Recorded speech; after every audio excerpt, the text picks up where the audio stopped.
The Said Benrahma deal to West Ham. West Ham say he hasn't failed his medical, but there feels like there's been an issue. Do you know what's going on? I know one thing. It's sure that how can I say, we are speaking to West Ham about potentially selling Said to West Ham. And let's see what's happening. We all know that for a fact, 5 o'clock. And if you're a West Ham player, I speak about that tomorrow. If you're a Brentford player, I'll speak about that tomorrow. Because there's no reason to speak about things when it's not decided one way or another. But fitness-wise, there's nothing wrong with him as far as you're concerned, is there? I mean, he had an ankle problem at the start of last season, but fine. As far as I know, he played minutes for us against Preston. He started against, I can't remember the team they played with, Algeria, and he played the last 2 minutes against Mexico. So you don't think that West Ham are trying to renegotiate the deal and maybe knock the price down? First and foremost, that's one of the privileges I have as a head coach. I never negotiate these things, and I think I'm glad I'm not doing that. I'm focusing on what I can do on the pitch. If Said Benrahma does leave the club today, though, what would you say about his contribution over the last year?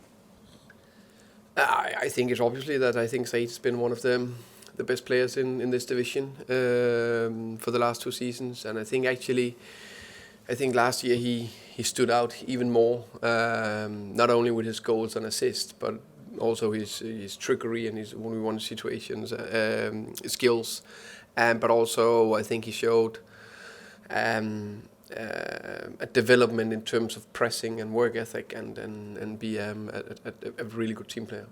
If the figures are right, though, it's another spectacular financial success for the club, isn't it? I think we we developed over the last years, and I think it's remarkable that we maybe are going to sell 2 players to the Premier League for record sales from the Championship. Any other Brentford players likely to be leaving by the end of today, do you think? No.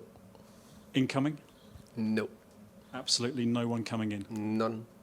What would your observations be then on the transfer window, which has seen you lose Watkins and Benrahma possibly? I think that we've done well. We've said from the beginning that 2 of them could potentially go if the right bid was there. I think we added quality to the squad instead with Ivan Toney early instead of Ollie, and Saman got us instead of Said. And I also think it was more or less like a new transfer, getting Sergi Canos back from a long-term injury. On top of that, we added Vitaly Janel for the midfield and Charlie Good to help us in the central defence. I don't forgetting anyone, so we're pleased. I think we have a good squad. Even with those signings, though, do you really think you can emulate what you did last season without Watkins and Benrahma? I'm focusing on winning on tomorrow against Coventry. And the team use for that match is what? Everyone is available apart from Mads Rorsler we know about, Chandra Baptiste we know about, he's by the way closer, and Christian Nørgaard. So Christian Nørgaard is out for 6-8 weeks. So Rico Henry back in the squad? Back in the squad, yeah. A couple of the guys obviously had a good night at Wembley. You must have enjoyed that too, didn't you? Oh yeah, of course. I think it's a good win from Denmark. Of course, we're pleased with that, and I was pleased that we have players involved in the squad. Just on the league situation and this game with Coventry, I mean, how are you approaching this one after 4 points from the first 4 games? I think if we had 12 points for the first 4 games, we'll do the very best to win it. That's the focus. We know that I think in terms of performance so far in the games we played this season, the 4 games in Championship and the 4 games in Carabao Cup, there's only one I'm disappointed with. That's the game against Preston. And for me, I'm 100% sure it will be a one-off. Not that we can't lose another match, but in terms of we conceded 4 goals, we haven't done that in 2 years with me in charge of the team. Last year we didn't concede 3 goals in the whole Championship season. So for me, we need to get back on track. That's one thing on the defensive side, but mainly I want us to dominate tomorrow the game from the first minute, and that's it with the biggest respect from Coventry, because I think they're a very good side, and I think they've done well the first 4 games. I really like their style of play. I think Mark Robbins have made a good job there in terms of I like they want to play with the ball, they want to press. And I think they are. Of course, they want to, how can you say, stay in the championship, and I think they have a very, very good chance. I think they will be comfortable in that aspect. Just finally, Thomas, it's been a week of amazing revelations about the future of English football, possibly. What have you made of the Project Big Picture revelations, and also the calls now for an independent regulator to take control of English football? It's a big question for a head coach of Brentford, and also being a Dane. I love English football, and I want the best for English football. I think English football is a huge part of the football in general in the world, and we have. I can say we, even I'm Danish, and because I'm working in this country, we have the best league in the world, and potentially the 6th or 7th best league as well in terms of the championship. So we have a remarkable product in this country. The good thing is there's people in this club, of course, that like to be involved in the decision or how we can affect English football, and I guess they do that together with the other people in charge of the other clubs, and hopefully find the best thing for the top and the bottom, and the best for English future. Did you like, though, some of what you heard about Project Big Picture? You know, the £250 million bailout for the EFL and 25% of the future for TV deal. I mean, it's a lifesaver for some of the EFL clubs, isn't it? Yeah. I'll not go too much into detail about the big picture deal or suggestion. I just know that it's a constant question, not only asked in England, as I know also from Denmark. How do we do the best for the top clubs that need, to push and promote the country, and how do we make sure that everything from the smaller clubs to the grassroots clubs, and make the foundation for the football in the country. How do we make sure you lift that and make sure distances are not too big? That's a very, very difficult question. It's almost like Brexit, so I guess that's going to be a tough one. Hi, Thomas. Just in regards to that, the value of the pyramid is something that Brentford certainly have benefited from. Obviously, talking about Ollie, who comes from Exeter, goes eventually to Aston Villa. Rico, who comes in, obviously new signings even this summer, for example. It is an area that Brentford have used as a recruiting area to bring players in from lower down the pyramid. And it shows the value of having football that goes very deep. 100%. I think that, constantly we're saying, okay, we know all the players in the country, and not only us, but, all clubs are saying that we know everyone from Conference League and up, or or especially the players who've been in the academies and coming through the ranks and all that. But there's constantly example of conference player or League 2 players, 21, 2, 3, 4 years old, going up to the next step in League 1 or Championship or Premier League. So I think it's a massive area that we need to be aware of and take care of and help. What the exact plan or strategy should be, or how much money they should have, that will always be a negotiation point, of course. And sustainability is a word that is used a lot in football. Obviously, it's being used a lot in regards to the world as a whole at the moment. The model that Brentford have is one model that football clubs can work by, but it's a model that you seem to enjoy working with. What's positive about the Brentford model from your point of view, having worked with it now for years?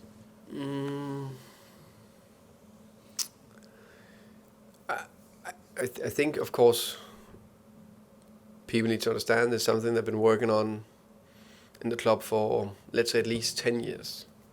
And I would say, even more depth the last 6-7 years. And we got up to an even higher level the last 3-4 years. And now we are very aligned through the club, and we're very aware of where we need to also improve, but also what we will do every, let's say, transfer window. But that's one thing in terms of buying players and selling players. So they need to fit into our style of play and the role and all that. But it's also how do we make sure we develop the players, because that's the next part. It's not okay, we buy them and then we put them in the team, and then everything will take care of itself. No, it demands a lot of work from a lot of people. Fantastic staff I have every single day at the training ground to get them to that next level. But I think it's a very detailed model that will take a lot of time and years and experience in the club, over time, to get more and more experience about it, to make sure it comes to a high level, and then to maintain it. That's the tricky part, to maintain it years in, years out. And in regards to Christian Norgard, as you say, he's going to be out for a bit of time.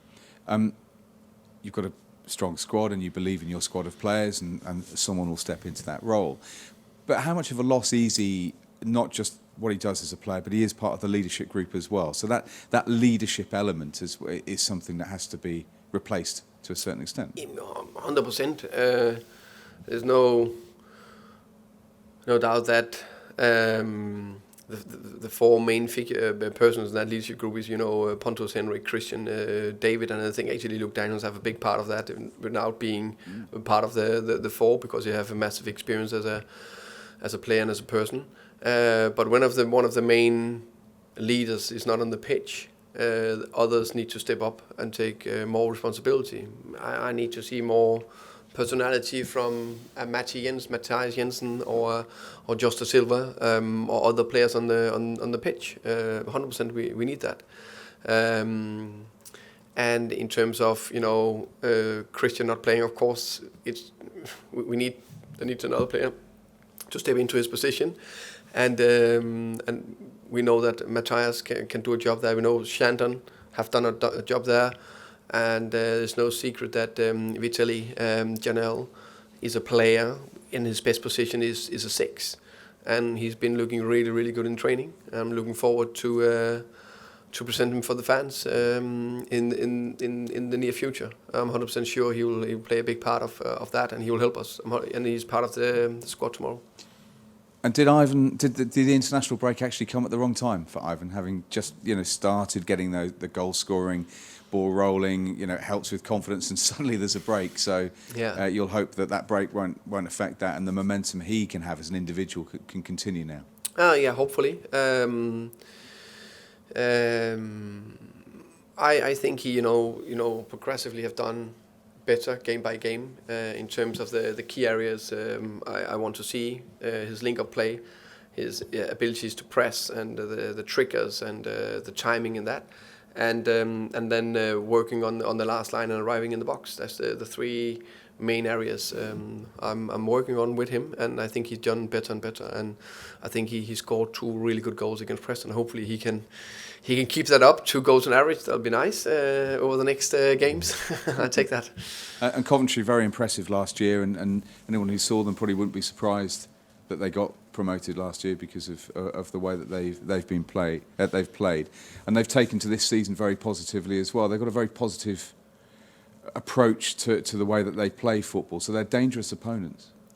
100%. I have the biggest respect for Coventry. I really, really like their style of play. I think they will, how can you say, not only suit the championship, but they will add something to the championship, and they will be a very difficult task because they want to play. They are brave. They have the abilities to do it, but also they want to press forward. So I think they really play an attractive brand of football, and hopefully we can cope for it. Of course, we're prepared for it, and we want to take initiative tomorrow. We need to come back on track and dominate that game from the start to the end. We know it'll be difficult, but that's the aim. And just finally for me, sorry, in regards to the Danish situation and the positives that your Danish contingent can take from just, there's a real feeling of positivity about Danish football, full stop, isn't there, at the moment?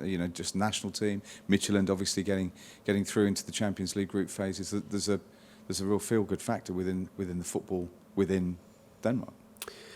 Yeah, of course we are very pleased. England is one of the biggest nations in the world, and as I read, it was apparently 37 years since last time we won at Wembley. I don't know how many times we played there the last 37 years, so maybe it's a good statistic to take out. But of course we are We're pleased with that. That we could, now Denmark can compete to be number one in the Nation League group against Belgium and England, two of the biggest nations this moment in time. And very pleased that Midtjylland, and of course also from a Brentford perspective, Matthew, I know he is pleased that they qualified to the Champions League for the first time in their history. Thank you. You're welcome.